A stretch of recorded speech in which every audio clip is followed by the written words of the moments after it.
Done a little prep work, getting ready for this next video. We're going to go ahead and disassemble the rest of the transmission case in this video. But in the meantime, I did grab some wire, and I took my 5R assembly. Here's all the 5R components that came off of the counter shaft. Here's all the 5R components that came off the main shaft.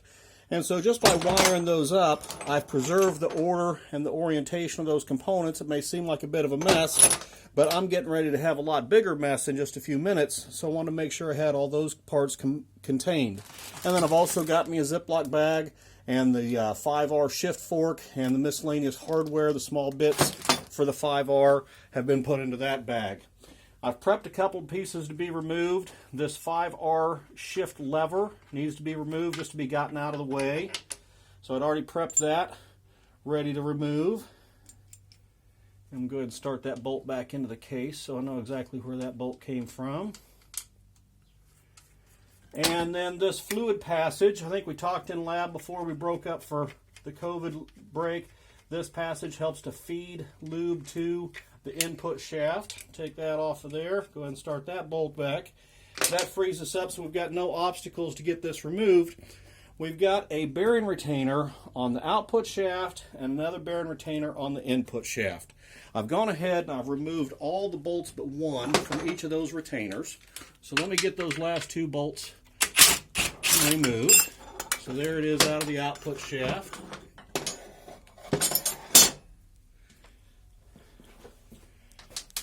And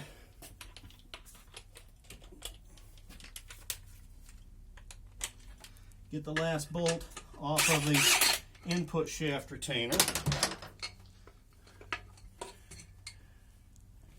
Now in these retainers, do pay attention. We've got a seal there. We need to either replace that or preserve it so it's not damaged. And we have some shims here.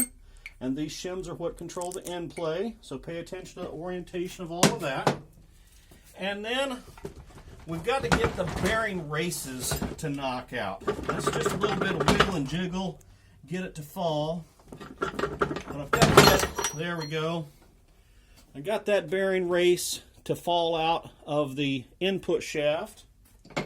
And then I've got to get the same thing, oh, the rear one already fell out. So I've got that bearing race out of the output shaft. And then this bearing drops out of the counter shaft. And the front bearing is not popping out of the counter shaft. Let's see if we can get it apart without it. Several people asked when we took these apart, why are some of the teeth missing on that input shaft? And I said, well, that's to make it where we can get it apart. We've got to get that tooth area over the counter shaft in order to get this to come apart. But I've got to get that counter shaft bearing out. I cannot right now, even with that lined up, I can't get this to pull apart until I get that counter shaft bearing to drop out for me. So, see if I can get a hold of that bearing and persuade it that it needs to come out of the case for me.